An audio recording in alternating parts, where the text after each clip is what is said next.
district, you know the Pope listens. Dynasty, our religion, for the blokes missing. On all of these trades, on all of these plays, on all of these grades. By the end of the day, y'all getting played. So, what you gonna do next? Try to fill up that flex? Send the homie a text? That trash offer's the best? You try to make it complex, then they text you back. Now all of a sudden they don't make any sense. Broaden your horizons, boy. Dynasty's not for the Simons, boy. These trades not for consignment, boy. Respect your opponent, y'all some piranhas, boy. This my advice from me to you. Open up your cute little podcast queue. Search up GOAT District, my dude. Pop it in your ear, man. Y'all know what to do. It's the... And I always be traded. And I always be traded. And I always be trading. Y'all try to betray them, but first you gotta bait them. Fish.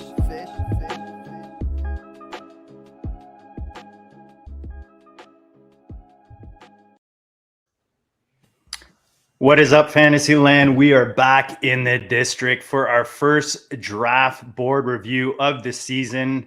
It's draft season, boys. I know it's Super Bowl week. We got a monster week lined up for you guys. So make sure you subscribe. Make sure you're smashing the like button. We got a monster guest tonight. We got Mr. Dynasty himself on the show tomorrow night, Ryan McDowell. And then we top it off on Wednesday. Roll into the Super Bowl with the Podfather himself coming on to join Theo and I in the afternoon. But tonight, we got the draft board on the screen.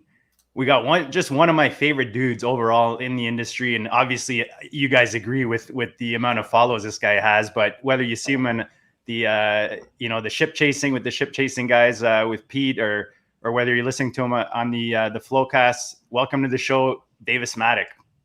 Hey, thank you for having me, guys. Excited to talk this draft we did, the hard way, best ball. It's gonna be a good time.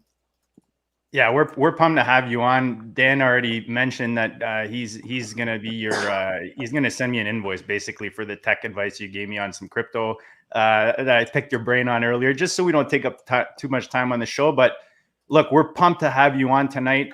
Why don't you tell the people about what you're doing these days, where they can find your stuff? I know you've got multiple things that you're into and that you talk about. Now, remind the people where they can find you, and then we'll let Dan talk about this draft, man, because this draft is fun. This is my second year in it. We'll let him set the table before we get into the business. Yeah, you guys can listen to the Sports Grid Fantasy Football Podcast. You can listen to the TakeCast, and I am on Sports Grid TV every day from noon Central to 2 p.m. I think it's like channel 641 on Sirius, and it's always streaming live at sportsgrid.com. So all of that stuff's out there. Guys, check it out. Dan, set the table, brother. This is the draft of the Savages, the first draft of the year, the $77 FFPC. Set the table. Okay, yeah. So the hard way is just kind of a loose group of guys who play a lot of FFPC, a lot of different formats. We actually started out, the first draft was a couple of years ago. We did the football guys players contest first. And then from there, we did another one last year. We also did a best ball last year. We started a dynasty last year. Davis, I think, is he's in the dynasty for sure. I don't remember if you were in the best ball last year or not, but definitely a guy we wanted to get in there this year. And we like to be one of the first best ball drafts going, so we can kind of get into it before ADP gets set. People start, getting that group think going. And it's just, basically 12 guys who are diehard football fans, diehard fantasy guys that just wanted to get out there and chop it up for the 2022 season, see what each other was thinking about ADP and everything else. And a few of them may have won 6-digit prizes. Oh yeah, fantasy. you got to be able who's won the football guys championship twice. Austin he's won the playoff challenge. He won the playoff challenge. Yep. And then you have Muzio and BestBall, who were both in the final 12 for last year's Football Guys Best Ball tournament. So you have some excellent best ball players. And wasn't that from our draft? No, that was a different one. No. Oh, was it different? Okay. Yeah. Yep. Okay. And then of course you got Nelson Sousa, who's only won $1 million playing fantasy football. So it's an easy room, not too much trouble.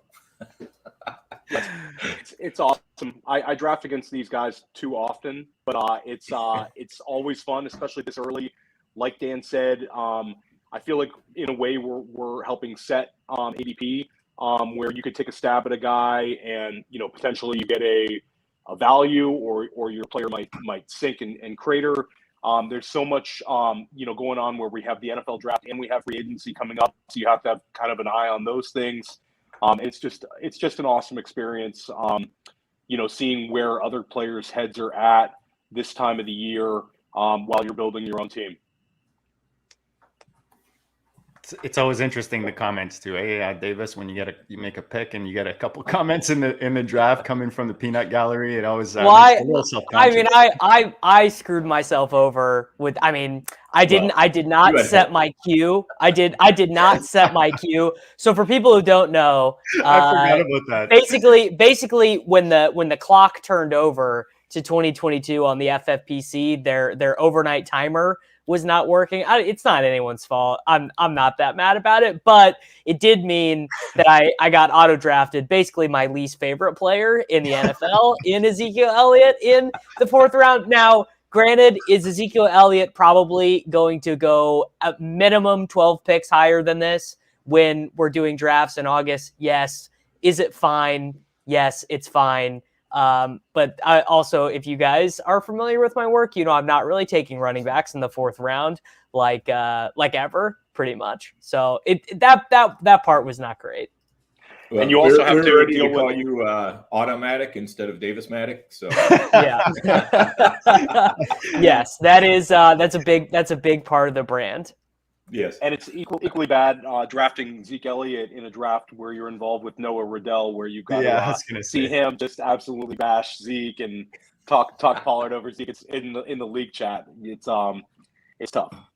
Yeah, no, it was a tough scene. It was a tough scene. It did free me up to not take a running back for I don't think I took one for the next 9-10 picks or whatever, which is kind of the way I like to do that anyway. So I guess you win some, you lose some. And I also thought, I just, kind of looking at the board, these early drafts, I normally don't draft a ton before the NFL draft. I kind of wait for Underdog to launch their big one. But the wide receiver ADPs seem kind of soft. Some of the guys I really like, I think, are going later. And some guys I don't want to touch with a 10-foot pole are really being pushed up. So let's talk about that. Who are some of those guys that you're not super high on that are going early? Examples. So one example, I guess, would be Amon-Ra St. Brown. Look, I know, unbelievable, great end of the year. I think he will probably get, he'll probably be projected around this range for me next year, wide receiver 23, 24. But going ahead of Chris Godwin, going ahead of Elijah Moore, going ahead of Pittman, all those guys, well, you could actually probably say St. Brown's situation is better. But Ayuk, I thought was way too late. Honestly, Hunter Renfrow, wide receiver 33, I did not take him, but it feels like, what more does he have to do? This guy, he's gonna catch 90 passes a season as long as nothing big changes in this offense. And I guess the Raiders could sign Chris Godwin in a free agency, and that would be really bad for Renfrow. But what other free agents could they sign that would really nuke Renfrow? Mike Williams, they signed Mike Williams. I don't think that does much of anything to him. Allen Robinson, I don't think that changes his projection all that much. So I thought Renfrow looked really cheap. I like the Renfrow pick too. And I feel like even if they add an alpha, it doesn't nuke Renfrow. Like you said, he's going to catch 90 passes. He might catch 85 if they add an alpha, because Carr loves him. He's such a big part of that offense. And yeah, like you said, he proved it this year. I like that value a lot where Billy Muzio got him in the 7th. Yeah, I think that's a decent value. just to kind of give the con argument on Renfroe, is I think there's a lot of people who, are going, well, it was kind of a, he was sucking up all the targets because there was nobody else to take him, which kind of ignores the fact that targets are still earned. You're not getting them just because everybody else is down. But I think there are some legitimate concerns about what a healthy Darren Waller all year might do to his target share.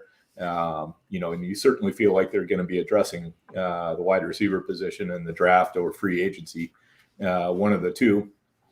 But the thing we also didn't know when we did this draft was we didn't know who the coach was going to be. And with Josh McDaniel there, I mean, I think that bodes very well for Hunter Renfrow too. All right, Davis comes on firing, taking down my Amon-Ra St. Brown pick right off the bat. So no, I get it, but how do you take him over Chris Godwin? Dude? No, I totally agree. Look, I'm not going to disagree with the Godwin. Even the Pittman I'm not going to disagree. Look, it's the first draft of the year. I like to get a little crazy. I like to take guys, and I got to be honest, St. Brown's not a guy that I was on, to my fault, obviously, that I was on this season until now that the season's over. And the reason is that a lot of people kind of, and I hear it out there on both ends, even when I made the pick, that was kind of the reaction was, oh yeah, JD's trying to like reach to get fancy with the pick. But if you look at his last, like, you can't deny it, guys, from week 13 to week 18, the lowest week he had was 23.5 fantasy points. He went up to 35 points. So he was 5 out of 6 weeks. He was like a wide receiver 1 with mid to high 20s into the 30s. So if you think about Detroit, even if they bring in a rookie, like him and Goff obviously built a relationship. I weigh heavily late year production, especially from rookies, especially in a type of offense like this. Like Goff, it's his first year in the offense. Yeah, Goff's not great. He's not Rodgers. He's not going to give you. But if he's hammering the same guy, peppering the same guy all year in that offense, what's going to change next year? They're bringing a rookie. Like the rookie's got to adapt. St. Brown still has the advantage there with the rapport building. I don't know. I still think that I agree. Maybe the 5th round is probably where it settles, and maybe that's the best case scenario that you're drafting. I don't know if he gets past a lot of the guys that you mentioned. Godwin, I guess the concern is where's he going to end up? The injuries, that kind of thing. Of course, talent-wise, you're going Godwin there, and I don't disagree, like I said, with either of the guys you mentioned. But I kind of liked him as my wide receiver 3 in that range there. Now, refresh my memory. Did we start this before the Chiefs-Bills game? I think. Let's see. We started on the 24th. So was that the Davis? That was the day after. It was a day right after, I think. So Gabriel Davis, this will be the latest Gabriel Davis goes in a draft until forever. I mean, Gabriel Davis is going to be like on Underdog. Gabriel Davis is going to be a 4th round pick by mid-July. True professional. See, cuts my 1 pick down, and then he comes back and compliments my 8th round. For those who are listening right now, first of all, we appreciate listening or watching because you guys are awesome. The support on the podcast has not diminished since we've been on YouTube. But guys, if you're listening and you're not checking us out on YouTube, we've got the draft board up on the screen. You can check out Davis's crazy flow. Like even Dan is jealous of the flow right now. I know I am because I got nothing under here. Theo's got the army cut going. But no, guys, check out the YouTube channel. Come subscribe, smash the like button. Check out the draft board so you can kind of follow along and in the comments, let us know where you see values or mistakes, whether it's St. Brown or getting that value with Davis in the 8th round. Davis is funny though. It's like Davis Maddock just said. Gabriel Davis is going to shoot up. I had a conversation with some NFFC people. Especially when you're projecting that Beasley and Sanders could be completely out of Buffalo. I mean, Davis could settle into that 5th round-ish range. I'm not sure about the 4th in regular redraft, but I could see it in best ball. But yeah, it's like that's a crazy good value. I remember last year when we did this draft, Jerry Jeudy was like an 11th rounder, and then all of a sudden by draft season he's going in like the 4th round. So it's the value. It is funny to see in these early values, but Davis is definitely one that could end up being an absolute steal here. So if we look at this board, because I'm trying to go down the list, like where would you kind of put him if you're taking him today? Because you talked about how Hunter Renfrew is good value right now. ODB was showing something, at the end of the year going into the Super Bowl. Ayuk, Devontae Smith, Brandon Cooks, the consistency no matter who the quarterback is. Darnell Moon popping with Fields. I mean, he's really fragile based on what they do in free agency. So Emmanuel Sanders is going to be 35 if he's gone, and Isaiah McKenzie was only on a 1-year deal, and I can't you just see the Falcons giving him 1 year $8 million or something, or the Chargers or something? Because Buffalo didn't draft him either, so it's not one of those things where this is a guy we drafted and developed. But they seem to want to give him the ball though. Like you could tell they were forcing. They did. Yeah. No, so you're totally right. But I in a weird way, I think that those two guys and Beasley is a team option. So there's a scenario where Sanders, Beasley, and McKenzie are all not on the team, and there's a scenario where Beasley and McKenzie are back, and they sign whoever, just pick a wide receiver name out of a hat, and then Gabriel, then it's whatever. But if you're doing projections and you can project Gabriel Davis for 140 targets, it's literally he could go. So it could be a Mike Evans, Chris Godwin situation where they're both going in the top 36 picks. Yeah, for sure. And I think part of the deal with Davis is that they just never really gave him that many targets all last year, all this year. It was they kept trying to find ways to not go to him, which is really, I guess, odd, especially considering what we saw in the playoffs. I mean, it's basically they fed the guy targets and he just absolutely smashed with them. So hopefully they've kind of learned, and they will try to make him a bigger part of the offense going forward. Certainly they've got a new offensive coordinator. So, even though he was a quarterback's coach before, still things could change, things could get tweaked.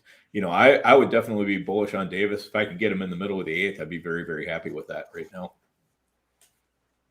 I want to ask you, Davis, you talked about the running back position and not drafting any in the 4th round. I get the Zeke, hesitation. J.K. Dobbins is a guy I really like, coming off injury. I usually agree with that, but I've been drafting quite a bit, and I find even Dan and I did one of those never too early 125 buy-ins, and getting Barkley in the 3rd or any of these guys like Gibson, Jones, we took did we take Gibson in the 2nd, Dan? We took Derrick Henry in the 1st. We're at the top. Oh, I'm thinking about it. Sorry, I'm thinking about one I did. Sorry, Dan. I did a live one where I took Gibson in the 2nd, and then Barkley came back to me in the 3rd. And I'm like, why did I take Gibson? I could have stacked my 2 solid receivers. And then, even the 3rd or the 4th round, I'm finding that the running backs this year are actually pretty nice options. You obviously don't agree. Well, so it's sort of one of those things where it's you're sort of retrofitting it to what I just did 400 drafts last year or whatever. Now Barkley in the 3rd is nice for now, but if he shows up healthy, I'm projecting forward, if he shows up healthy to training camp and Dable is saying the right things, oh yeah, Daniel Jones, we're gonna get Barkley involved in the passing game again, Barkley looks healthy. Now that being said, even Barkley in the 3rd, I still kind of have my doubts, and honestly very similar to the doubts people have about McCaffrey, which is that McCaffrey has been injured for 2 years in a row and is kind of a smaller guy anyway. So Barkley's actually been injured 3 years in a row because he had the high ankle sprain. So it's and I don't know. Do I want Saquon Barkley or do I want Jalen Waddle? I don't know. I kind of want Jalen Waddle. Well, that's who I took, but yeah, that's funny. Or do I want AJ Brown or Saquon Barkley? I think that'll be a really common thing. And I'm just taking AJ Brown there. I'm just taking Debo there. I'm just taking CD there. I think pretty much every time. And Javonte is obviously going ahead of Barkley, and that's not going to change. If anything, that's going to keep creeping up, in my opinion. Yeah, I mean, I definitely want some 3rd round exposure to Barkley while I can get it, because I do think Davis is probably right that if he comes into camp looking healthy, coach says all the right things and everything, he's going to be right back up into probably the mid. People love that guy. Yeah, fantasy football players are mostly incurable optimists. So we see one great season from somebody, and that's the floor now. We saw Barkley's rookie year, so that's the floor. That's what we expect out of him every year. And, it hasn't worked out for him, but, people will get right back into, but man, if he stays healthy this year, he could be fantastic. For me in the third round, I've got some third round Waddle, definitely. I've got some third round Keenan Allen. I took both of those guys instead of Barkley in a couple places. And I also took Barkley in a couple places instead of those guys. So even like the third round is low, like Ridley, Deontay, T. Higgins, DK, like those guys are all nice picks there. Waddle. That's why for me, I'm like, I'm either getting Barkley or Gibson in the third, or I'm taking one of those receivers and then seeing what falls in the fourth. J.K. Dobbins just seems like a value to me everywhere. I don't know.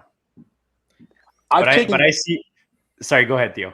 I've taken DK actually twice in these early best balls right around this third round, and I think he's a smash value for me right now if he's a late third type pick. I think that the ceiling is still there. We've seen him have absolute smash games, and he's still quite young. So I think that he's like a discounted guy for me when I'm looking at this board. And so to get back to what Davis was saying about the sort of the dead zone for running backs, it is interesting though that you do have I took J.K. Dobbins, so obviously I'm a little bullish on him, but you have young running backs going in that range. So it makes it kind of a little more appealing, where a lot of those dead zone failures were kind of older, plodding guys. There's less like Mike Davis guys looking at it right now. Yeah. And Montgomery's a little shinier, after a couple of good years. Elijah Mitchell coming off a hot year. And ETN, I'm bullish on to see what he does this year. I think he's got big time potential catching passes. And Carter, I like Michael Carter. I've told Dan I think it's a target for me. In dynasty leagues right now, I think that if Carter survives the draft, he could be a pretty appealing, RB2 type. We saw him have a really good stretch last year in a bad offense. The coaching staff likes him, so I don't know. The dead zone's a little funny right now for running backs, but it's hard. It's really hard passing up those wide receivers for sure. It's a tough thing to balance. Yeah, for me, I think the dead zone goes a little bit later this year. Like, you still got guys in the third that you feel pretty comfortable with, even in the early fourth in this particular draft. Though I think, as a couple weeks have gone by, some of those guys have adjusted up more upwards, and they're more in the third round instead of the fourth round, like Dobbins. Montgomery is usually going in the third round. I can feel pretty comfortable with that. But, when you start to get to, Zeke, as Davis said, a lot of people are going to be pushing him right up on the third. I'll definitely be passing there. But I picked up fifth round Ezekiel Elliott in one draft, which is just Zeke is going ahead of Aaron Jones come big draft season, right? Put that down in pen. That's happening. Yes. Like just let yourself know that that's happening. Oh, it for sure is 100%. Aaron Jones is going to be like the Josh Jacobs of next year. And I still would rather have A.J. Dillon, I think, too. It's crazy. A.J. Dillon, didn't really break out this year, and he had, I think, 1,000 yards and 7 touchdowns, I think, without really breaking out. It's pretty, and Pollard I think Pollard finished, running back 25, maybe, with just kind of chipping in here and there. I mean, it is it's so easy to be optimistic about these guys this far out, but so many of these guys are going to suck. Clyde Edwards-Helaire, running back 21, he's probably going to be in a 3-way timeshare with Derek Gore and some street free agent. They're going to sign some third down back. Poor CH. Loved him. Well, I didn't love him. Actually, I thought it was a terrible draft pick, but I stocked up so much on him in Dynasty, and I just don't think it's going to happen for him. No, I don't think so either. I mean, he's proven to be pretty much just a guy at this point. Yeah. I think it was Josh Larkey tweeted he went 101 in an underdog draft. So he's really, I think he's going to end up really falling. Yeah.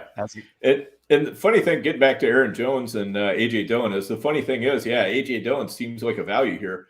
But on the other hand, it's still not like Aaron Jones sucks. I mean, it's not like Aaron Jones is not playing like Ezekiel Elliott. He's doing good things when he touches the ball, much more so than Elliott. But it's just that Dillon is just, man, it's pretty hard to deny what he can do. Especially as the game there goes is on. also, I believe there's an out in Aaron Jones's contract. If I'm reading this on Spotrac correctly, he's $6,500 a dead cap. They can, if they trade Rodgers and let all the, they have so many free agents left to go. Not saying they would do it, but if they wanted to, they could just, just be like, hey, thanks for your service. Go win somewhere else because we're not winning. Dan, I'm a big AJ Dillon guy. I've got him everywhere in Dynasty. I've got all probably the last guy I've collected in actual cards. Davis, my fellow NBA Top Shot just got a big fat order back from PSA today. Damn, you're still in it, eh? No, I sent an order off to PSA a year ago and it just like got 10 back. years ago. That's right. See, another reason you should be in NFTs instead of the physicals. But if you look at AJ Dillon last year, even without he's following that Derrick Henry, funny enough, Aaron Jones path where he's starting off with maybe a less volume because there's a guy ahead of him. But last year, with Aaron Jones in the picture, 3 top 12 weeks, and then 6 top where he was an RB2 or better. So, and I'm talking like, again, in the 20s, nice mid, he even gave you 27 points 1 week last year. So he's showing enough flashes, Davis, and I think that's why and then there's enough uncertainty with the Green Bay situation. So I think with that tied in with what you just said with Jones's contract, I mean, you could see why AJ Dillon could be a nice value this year, depending on how high he gets. Nothing will turn me into a boomer faster than talking about AJ Dillon. Like I'm like all about passing and don't draft running backs until it's AJ Dillon. Then it's just like body blows. Rashad Penny, running back 35. I mean, why is he not just going where Chris Carson went for the last 3 years? So true, actually. Yep. So right? True. That's actually such a good comment. Yeah. Yeah, I mean, he is a free agent, so you don't know where he's going to end up. But Pete Carroll Carroll saw those games, and he's like, I can't wait to pay this guy. So he can go to the nurse. You're saying Carroll's going to be bidding against himself on him? Yeah, I mean, that's like what they do. That's like what the Seahawks do. It's like, oh, all right, we'll pay a first-round pick for Jimmy Graham. We'll pay a first-round pick for Percy Arvin. No problem. Those last 4 out of 5 weeks, though, like Jesus, man, he give you like some serious points, 32.5, 26. He'd be crazy to get away from Pete Carroll too. Penny. Oh yeah. Yep. It would just be nuts. So and it's not like there's any team that like needs a running back in free agency. Like, can you think of a team off the top of your? I mean, maybe you could come up with like 1 or 2 that like need a running back, but I can't really. Yeah, well, I mean, does any team really need a running back? Well, no, I mean, we all know that, but yeah, I mean, you could kind of see, like maybe even the Eagles. Well, yeah, Miles Sanders is an unrestricted free agent, right? I think he's got 1 more year left, but he's just so underwhelming. I mean, he just doesn't, he's a better receiver than he is a runner, I think. He's a tease. Man. But he just can't stay healthy. The Bills, I don't know that they're still happy with their situation. Dolphins could definitely use a running back. Oh, I think the Bills are pretty happy with Devin Singletary. Looking at this draft, guys, Damian Harris, Devin Singletary, both going after Miles Sanders. It's crazy. I think that's crazy, personally. Yeah.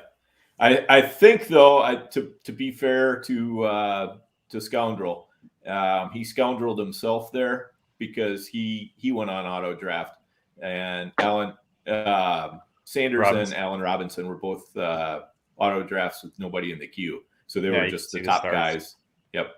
They were just the top guys available in the queue. And then the same thing when he came around to round 10, 11, Chris Carson, Matt Ryan, those were also auto drafted picks. And that's why when you're on the end, you definitely want to make sure you got players in your queue, because if you get nailed one, he also got Chris Carson, who's just not going to play football anymore. Oh my God, yeah, 10th round. Yeah, So yeah, if you're on the end, make sure you always got guys in the queue, because if you get nailed once, you're getting nailed twice in a row. Because as soon as it puts you on auto draft, it's going to take your next guy right away. So you don't even have a chance to stop it. Scoundrel's probably not too happy about the Matt Ryan selection. He got Chris Carson, Matt Ryan is about as ugly as it gets. That's pretty ugly. Two guys you're not lying in bed at night hoping are on your roster, you know? It's a time machine type draft. So, Right. guys, let's talk tight end a bit. FFPC is obviously tight end preems. Davis, I really like what you did here. You obviously went Waller in the third. We talked about that a bit, but to me, it's you know, you've got your top guys. Where does that end? I guess Waller would be the last guy, or do you guys still consider Waller in that top tier, or do you think? I don't really. I wanted Waddle here, and then I just didn't I got auto pick, but I'm fine with it. I think his ADP will settle right around there. The guy that I know I won't be taking if these prices hold is Hawkinson or TJ Schultz. Hawk, agreed. Both of them, Hawkinson and Schultz. No way I'm paying these prices with FFPC. Like when we do the main event and stuff, I think we've taken Kittle in the second round. I've done 9 main events, and I think we've taken Kittle 7 times. But it's always elite tight end, or I'm waiting till I'm taking Kyle Rudolph and I'm not the mid tier guys. I think are the worst prices. 8th round Pat Freiermuth does not sound like a good time. Theo. No, Listen, I'm a huge Muth guy, but I understand what you're saying there. He's not rewarded in this format, though. You know what I mean? Because he scores touchdowns. 100%, and also you're drafting him at his peak. I don't see a scenario where he gets into that top 5. So Waller's funny. I think that the top 4 is going to be pretty clear, but I do think Waller locked in. Deserves to, yeah, I do think Waller has a little more safety to him than and a potential higher ceiling than Hawkinson. I think it's almost to me like kind of a teardrop after Waller, where I think I would definitely feel better about having the first 4 tight ends, but I do think there's some value in Waller. And the one thing about taking Waller early, Dan and I actually had this conversation today. We're doing a never too early 125, where it allowed you to be super fragile at tight end, where you could take 3 tight ends because you used an early pick on Waller, where I waited till the 11th round and I ended up having to take 5 tight ends late. So it gives you more. I was going to say, you could take 4. Could even take 4 or 5 because they give you the flexibility in that flex spot. Yeah. So I don't know. I think that there's Noah took Kelsey 3rd.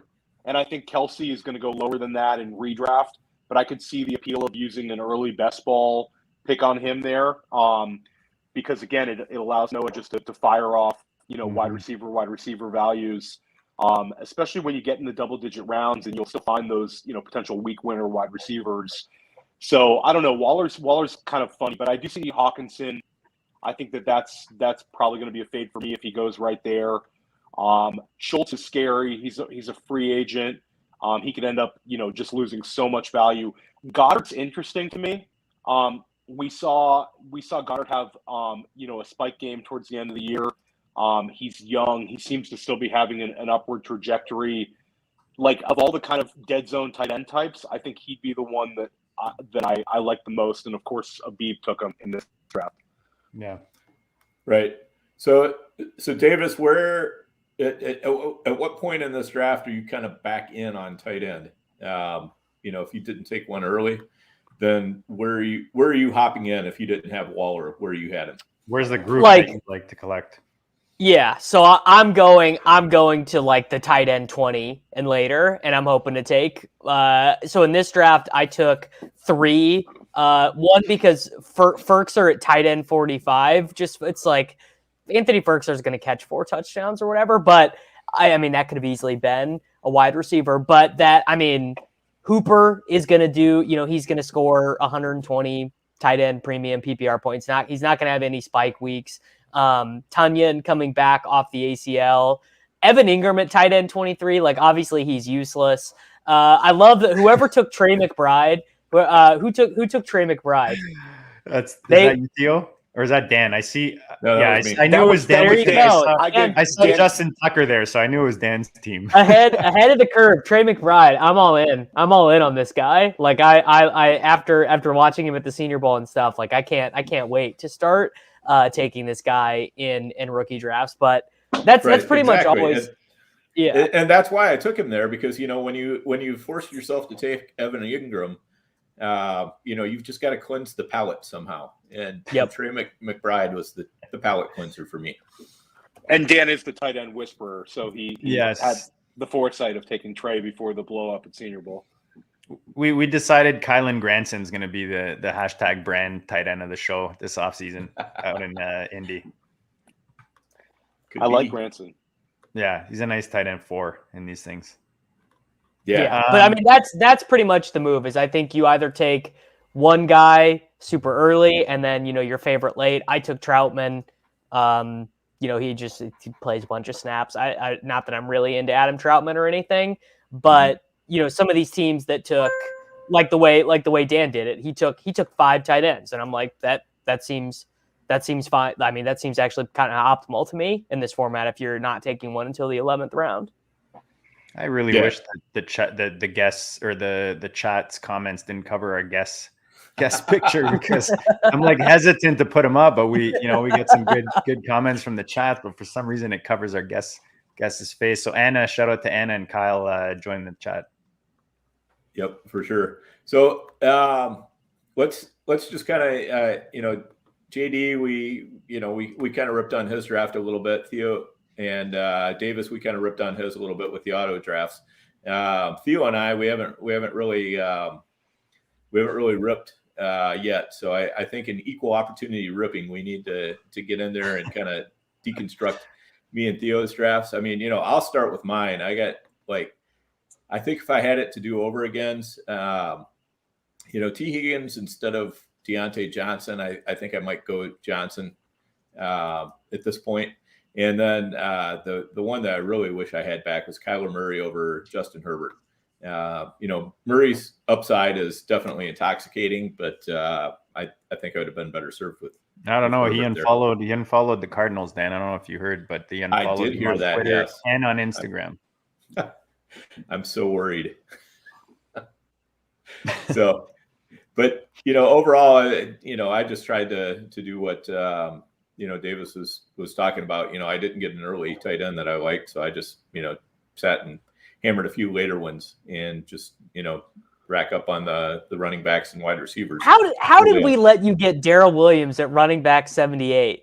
He's just going to re-sign with the Chiefs and do it again. Like, I don't know. I that's on me. I don't know why I didn't take him. I took Mike Boone. What am I doing? The 28th round. That's a nice one. Yeah, but I kind of like Boone too. I mean, we all like he's like one of the nerds. We all love Mike Boone, but what can you do?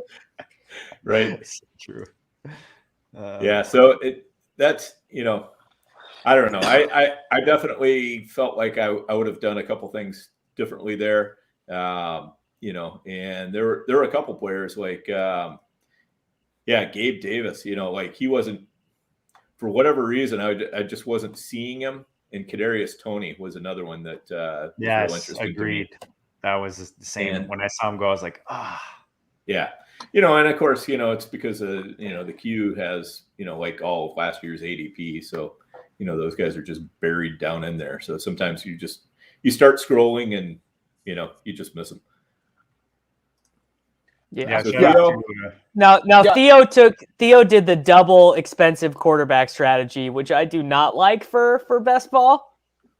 Yeah, I'm kind of there with you. So okay. In retrospect, if I could flip it around, I probably would have gone Josh Allen instead of J.K. Dobbins, just looking at where I could have covered up at running back. I think that the Dobbins pick was okay, but at the end of the day, if I could redo it, I'd prefer to have DJ Moore or Josh Allen instead of Dobbins. I didn't hate my draft. I think I kind of covered up at tight end, waiting, and I don't know. For me, the double QB I get the correlation with Russell Wilson and DK Metcalf, which I'm trying to do with DK this year in case he goes nuclear. And Hurts I like in best ball because we've seen him have, the spike weeks. And it kind of allows me to kind of punt QB3, which in a 28 rounder, I'd be more apt to take a third quarterback a little earlier if I waited on QB. So I don't know. I don't hate my draft. I like a couple of the values. I'm always taking Chase Claypool. I'm like one of the Nice. team Chase Claypool. No, believers. Chase Claypool is going to score more points than Deontay this year when they get a real quarterback. Nice. Mapletron. I love it. I love the take. I love the take. And Theo, I love getting Elijah Moore. No, dude, Theo, I love your roster, especially the way you started your build. But that was my issue with the double tap on the QBs. Is this guy right down here? This red spot right here, this red stain. You were eating like fries or something, and the ketchup just dripped in the 26th round with Sam Darnold. You took two guys early. You don't need Sam Darnold there. Yeah, that's my only issue with it. You could have got where's that Crowder? Like just pick a rookie or. I had Kenny Pickett as in my queue. It would have been nice to have Kenny Pickett in retrospect if I was going to take a QB late. But I don't know. It was the end of the draft, and see that I wouldn't mind as much. I wouldn't mind that as much because at least you're going with upside there, and as much as that's not anyone's favorite word, but at least you're getting upside there. Whereas Darnold, I mean, what's he going to give you at best? Yeah, you're right. It was somewhat of a wasted pick. And I do think if you go 2 QB, you can in the first 10 rounds, like you said, you could probably just punt it. But yeah, I would probably change that pick, but. Yeah, it was overall. I like my build. I like getting Braxton Berrios and before Dan could get him a little later. That felt great because Dan would have absolutely taken. Dan apologized to me for drafting him on one of our teams. I'm like, dude, what are you talking about? I love Braxton Berrios right now. He's going to be one of the hottest free agents if some of these guys resign. Like if Adam resigns, especially with him and his girlfriend, all those shots out there with the McCaffreys, and come on, man, people eat this up. Send him to Vegas. Berrios, I like that, and I liked. I kind of like the Pickens, Collins, Berrios run. Where I was able, I think I'm going to get some value out of that. And Pickens is interesting. Like we even dove into the rookies, but I could see Pickens, being one of these guys that has a really good second half of the season if he gets in a good. Oh, if Pickens shows up to whatever team drafts him and he's posting highlight reel stuff in rookie minicamp, I mean, the market is going to be so predisposed to him anyway. I mean, he's going to be going in like the 10th round of these, like real quick. Yeah, he could blow up for sure. Guys, smash the like, smash the subscribe. Sorry, Dan, I just got to give our partners at the FFPC a quick word. myffpc.com, guys. This is where we drafted this draft. This is where we play most of our leagues. Dynasty, best ball, redraft, you name it. Right now, they have the never too early best ball draft, 125 buy-in, 25K for first. You can play best balls at all levels, and then Dynasty Orphans for sale. Look out for those startups coming soon for sure. And actually, Dan, you reached out to me, guys. If you're not signed up to the FFPC and you're new signing up through the show, just tag one of us or at Goat District, and we'll help you get a sign up bonus onto the site that you can use towards any of these leagues. I'm curious for Davis and also Dan's opinion and JD as well. If we go back to the first 2 rounds, is there any pick that we didn't like in the first 2 rounds that kind of stands out? For sure, that Eckler guy, that pick was awful. No, see, I was like, because I wanted to take Tyreek. I didn't think anyone was going to take him, and I looked back at Eckler and I was like, holy shit, he was so good last year. Like I didn't have Eckler on any. I didn't have Eckler on any of my main event teams or anything last year. So it's like if you don't have one in a league you're really sweating, you don't pay that close of attention. But I mean, the guy led the NFL in touchdowns. Like that's nuts. Like he scored more touchdowns this last season than he had up into his career at that point. Like unbelievable. So I did kind of panic on CD though, like because it was just one of those where like this is my first draft. I don't know ADP yet. I definitely would have taken CD here last year. He only had 1,000 yards and 6 touchdowns, but I mean, he's just one of those guys. He's kind of like DJ Moore, where it's like people are going to be making excuses for CeeDee Lamb until he retires if he never does it. Yeah. Let's hope he does it. Speaking of, what do you follow Dallas pretty close, Davis? What do you think about Cooper? Is he going to be with the team next year? So my take this whole time has been they were ready to move on from him until Gallup tore his ACL, and now that Gallup, I would be shocking if he was like 100% good to go in week 1. I think they, in the building, they're like, we got a good team. Dak is good. The defense is way better than we thought. This isn't the time to be. I think he's only 27. I think Amari Cooper. It's like it's not the time to let him go and be like, all right, Cedric Wilson. And Cedric Wilson, by the way, is also a free agent who after that run, he might want to go get paid more than Dallas is willing to pay him. So I think probably they're just going to run it back exactly. The offense is going to be the exact same, pending Gallup getting healthy, and I guess probably Simi Fehoko will be the 4th wide receiver instead of Cedric Wilson. That's really about it. Okay. Theo, I threw this question on because I know you're really close to this man that Anna's asking us about. I wish I had a pick that I could throw on right now, but you actually ran into this dude like not that long ago. Yeah, no, I saw Robert Saleh when I was down in Florida. I spoke briefly. He was very nice. Took a picture with my daughter. I live on Long Island, so it was kind of cool to see the Jets coach. He was a very nice guy, but I don't know. Denzel Mims, it's the mystery. There's still Mims truthers out there, but Saleh did tell me that look out for Elijah Moore in year 2. I said he's going to blow up in year 2, which was nice. Very, very nice to hear. Nice.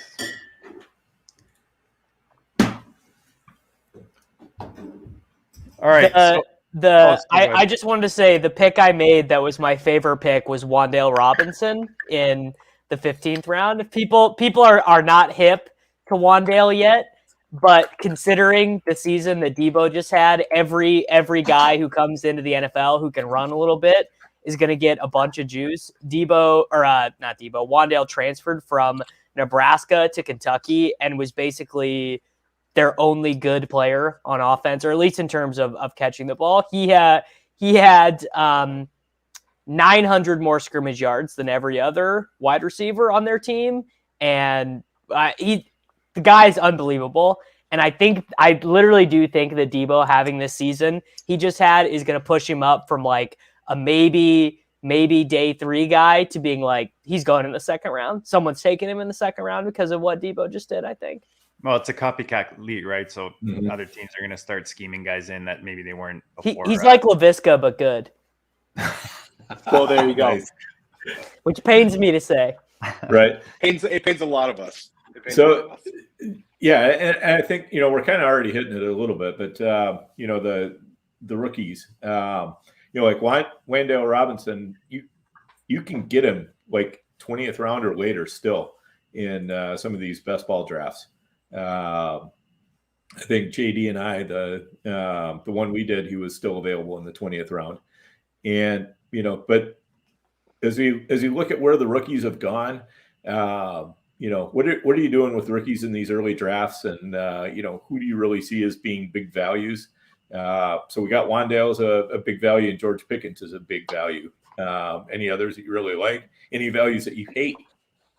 I think all the running backs seemed overvalued because of what we were just talking about, which is who's going to draft Breece Hall where you want to take him in the 4th round. I mean, maybe it's out there, and obviously lots of stuff is yet to come, in free agency and stuff. And now Kenneth Walker at 704, I could see that one pretty good, but Spiller and Hall looked a little bit pricey, and Drake London I liked quite a bit too. I think he's kind of Amon-Ra St. Brownie, big dude. I think Amon St. Brownie, they played together, right? They both were USC. He was more productive than ARSB. I don't think ARSB ever led USC in receiving. It was always someone else. He was always like 2nd. So yeah, London's a beast. Yeah, he's really good. Okay, how about Burks, where he went? It's like Burks. So like Burks is tough because we all love Burks. You know, he's one of those guys that the fantasy community jazzes up. And I just don't have a sense on if the NFL is like, oh, this guy's got it. Oh, we were talking about that a little bit before the show. It's like, we all love him. Like, that's our guy. But is he going to be a top 10 pick in the NFL draft? Like, is he Justin Jefferson? You know, I don't have a sense. You know, it's February 7th. I'm not there yet. The only rookie takes I know is that I think the running backs are overvalued right now because none of them seem to be like really generational. Spiller's really good, like super fast.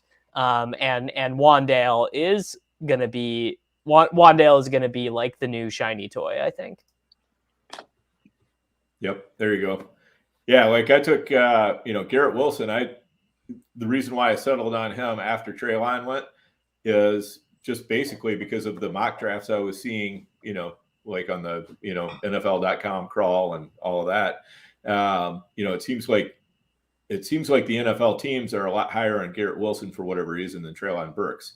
I'm not quite sure that I get it, but on the other hand, they're the ones who are going to be actually spending, real draft picks and real money on them. So, if they like him better, I'm definitely going to take that under consideration.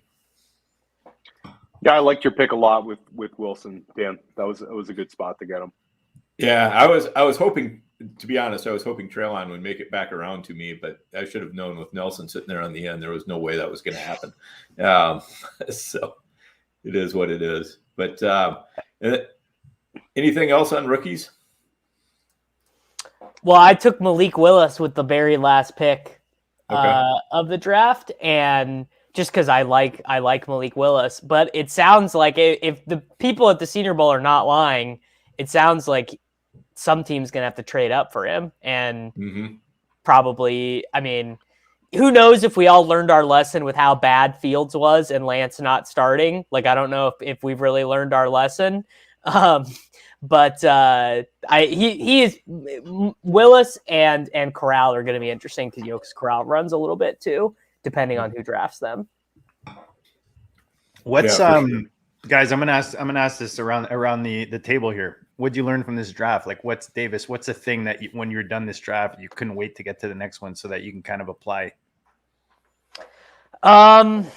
I mean, I guess it's probably that I'll probably do more running back starts than I anticipated because there, at least right now, before ADP has gotten real sharp, there are wide receivers later who I actually like. Like, last year drafting in August or whatever, but wide receiver 55 is like dust. It's like in Keel Harry, it's someone you don't want. But there were guys. I mean, and also. I'm not going to be able to do anything but take McCole Hardman a million times again if he's going to go this late. He was good for them. Finally, he made plays for them in the playoffs for the first time in his career. That nice play. He's got a nice play.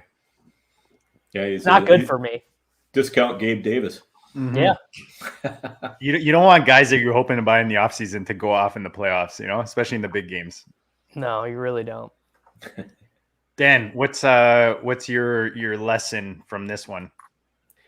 Yeah, I'm kind of similar to Davis. I feel pretty comfortable with a lot of the wide receivers available, on and through like the 9th, 10th round, and so I don't mind taking a couple running backs earlier. But the other thing that is that there's a lot of running backs available kind of later too, that I don't mind getting. So I'm going to really be hammering wide receiver the hardest, basically like rounds, 1 through 11 or something like that, with a couple running backs sprinkled in there. But, if I can get Sony Michel, Rashad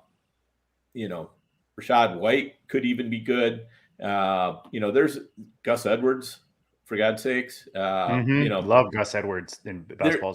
There are usable running backs sprinkled in later that you can get your hands on right now. I think as things kind of start to sharpen up a little bit, some of those values are going to go away. Some of those wide receiver values are probably going to go away too. But this was a good draft because there was, most of the picks were fairly sharp. So you didn't you didn't see a ton of really falling value. It's just we're all trying to figure out the landscape right now. Theo, what are your thoughts, man? This was a fun one to kick off the season. What's your lesson learned, or something you want to take from this one, or that you already have? Because I know we're doing so many drafts right now. That you've taken moving forward. So for me, it's there was two things. I wanted to see where Kupp, Chase, and Deebo Samuel kind of end up in redraft wise, because we talked about it so much. Chase was the guy I was hoping I could get, in the back half of the first round. And of course he goes 5th overall in this draft. And I just think it's, especially with Chase, he's going to be one of those guys where you kind of throw ADP out the window. He's going to end up going, 5th or 6th overall. You're not going to get him in the back half of the first round. I think that people are expecting even higher ceiling than he showed this year. Kupp has kind of settled into 2nd overall in a lot of the drafts we're seeing. And then Deebo, we've talked about, him as a redraft guy. Where's he going to settle in redraft? And it's looking like he's going to go at the 1-2 turn, at least the top half of the 2nd round. So that was interesting for me. And I think that tight end is always interesting to see where guys start going in these early FFPC drafts because of the tight end premium. And it's looking like, to me, kind of that 2nd round is going to be a tight end round, where I think that a lot of builds are going to end up having Pitts and Andrews and Kittle. And I do think Kelsey will end up going, somewhere after 6. So you're going to look at kind of 4 tight ends going within like 10 picks of one another. I think when the dust settles. Yeah. I think everything you guys said is dead on. I would just say, it's funny because like I said to Davis when he first commented on where the running backs are in the 3rd and the 4th, what I'm kind of seeing now that I always say I want our guests or guys like Dan and Theo. The reason I love, talking fantasy and coming on here on a weekly or bi-weekly is just, I want you to change my mind. I want you to give me a reason to think a different way. And what I'm coming out of this show from is a little different than what I came out of the draft from. I think those first, few rounds are a lot flatter than they've been in the last few years, which is going to give us the opportunity to build so many more different rosters, and you guys talked about the running back position, going early and then having a lot of options at receiver. And then you hear a lot of other guys talk about, well, the receiver dries up a little earlier than the running back position, or, we talked about the tight end position and we got more guys in that top tier. So for me, things are a little flatter in the beginning of these drafts, and that makes it more fun. I think we're going to have more variety of builds as we, obviously going into the off season, and we'll see what these win rates look like when the season's over. But for me, it just makes it more exciting. And it's something that we'll keep looking at in this off season. We talked about the guests we have coming on. Guys, anything else we want to pick? There's like a million ways I want to go with Davis. I wish I could do a show with him just for like NFTs and crypto and stuff, but I don't want to bore the hell out of our listeners and you guys, because Dan and Theo, were kind of looking at me with like I have 3 heads when that came up. But anything we haven't picked Davis's brain with, because we want to optimize on his appearance tonight. I have one for Davis. Davis, I'm interested to see where you're at on Dalvin Cook and Alvin Kamara. You could put the legal thing aside. Just, take the legal thing aside. Just Alvin Kamara and Dalvin Cook. 2 guys that I think are a little difficult to price right now in redraft and best ball. I think it's going to be kind of business as usual for Cook. It's so this guy, Kevin O'Connell, who I literally, to be honest, had never heard of before, was apparently the quarterback's coach for Minnesota the first year Cousins got there. And he said today, he did like his first presser or whatever. And, he's like, I love Kirk. Kirk's my guy. We want him here. So I think, and I guess Thielen will be another year older. So again, maybe they're another team that's in on one of these, Mike Williams's or whatever in free agency. But I think it's pretty much Cook is Cook. Kamara, I mean, legal stuff aside, for Kamara, which does not sound good. I don't think Sean Payton's retiring if he thinks he can crank out 10 wins again with the Saints. I think he's looking at his quarterback room like Jameis on a torn ACL. Taysom Hill is more of a punt gunner than a quarterback. Mike Thomas isn't coming back. I got Traquan Smith and Marquez Callaway, and I got to go try and win games. Like, I don't think they showed with that Ingram trade. So before the Ingram trade, Kamara was not only on pace to have the most touches of his career, he was on pace to have the most touches of his career by like 100 touches. He was going to get to 300 carries and probably 100 receptions if he didn't get he didn't get banged. And I think he was on the COVID list too. So this was the year for Kamara to blow up, and it was all lining up, and it all was going to happen. And then Jameis got hurt, and he got hurt, and they traded for Mark Ingram. But I think the trade for Mark Ingram basically shows like that's it. This was his chance to get 400 touches, and they bailed on it halfway through, and I don't think it's ever going to happen now. So you're telling me my only rare moment on all day, NFL all day, my Traquan Smith out of all the rares to get.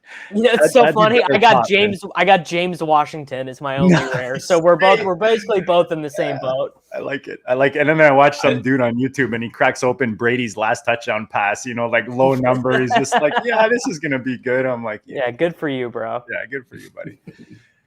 Guys, this has been awesome, man. This is our first draft board review of the season. We're gonna do a lot more of these. I know we keep talking about balling, and we will be doing some live drafts on air. But we wanted to start giving little focuses on the best ball game, because that's kind of what's dominating right now. Obviously, we touched on Dynasty with the rookies and stuff. So hopefully, you guys got a lot out of this tonight, whether you're drafting Redraft, Dynasty, or best ball. Follow Davis. He's just a great follow all around. You probably already are, but at Davis Mattek, Mattek. Follow Theo, the OG fantasy Theo. Remind the people the goodness, dude. You're just bringing in the ballers. Who are the ballers coming in the rest of this week, brother?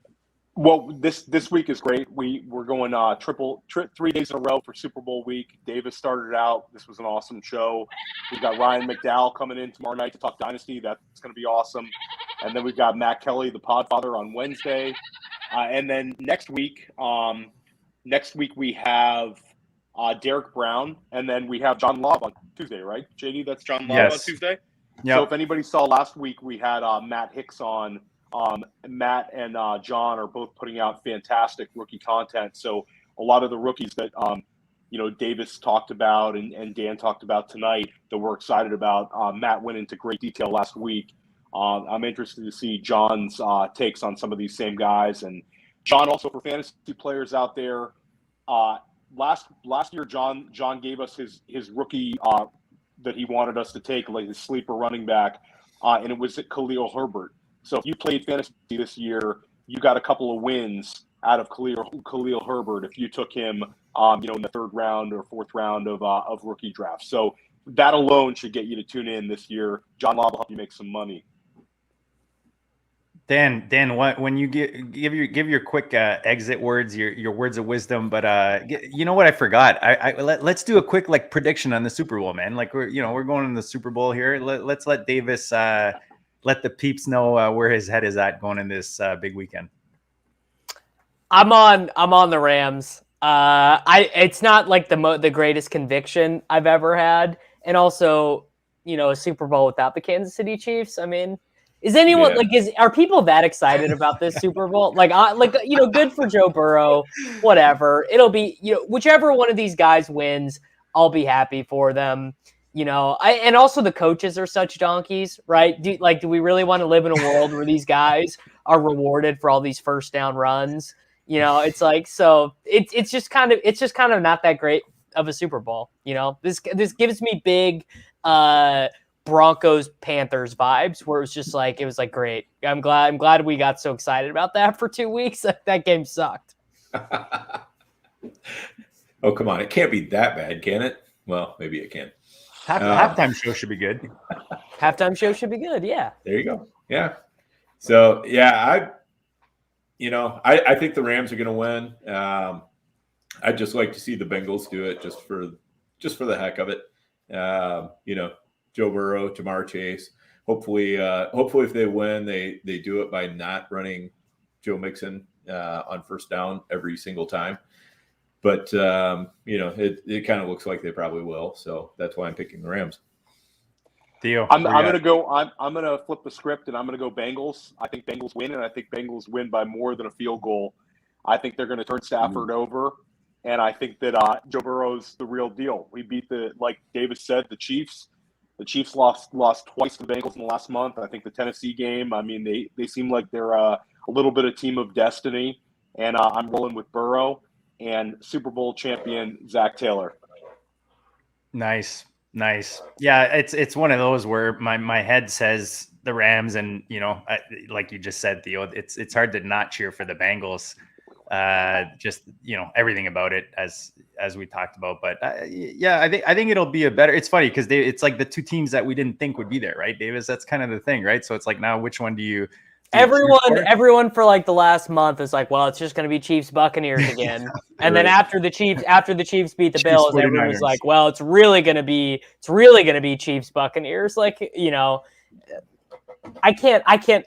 I'll never get over that game. Mahomes having a QBR of 1.4 in the second half. I don't think I'll ever forget it. I'll be like 60 years old telling people I still can't believe that they didn't get there in that game.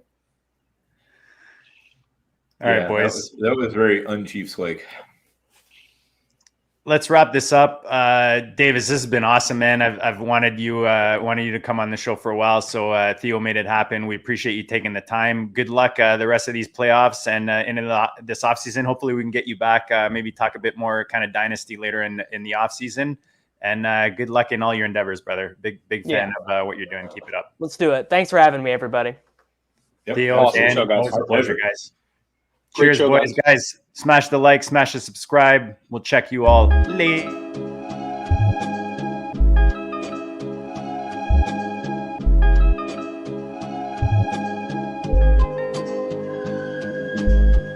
Go district, the Pope listens. Dynasty, our religion, for the blokes missing. On all of these trades, on all of these plays, on all of these grades. By the end of the day, y'all getting played. So, what you gonna do next? Try to fill up that flex? Send the homie a text. That trash offer's the best. You try to make it complex, then they text you back. Now all of a sudden they don't make any sense.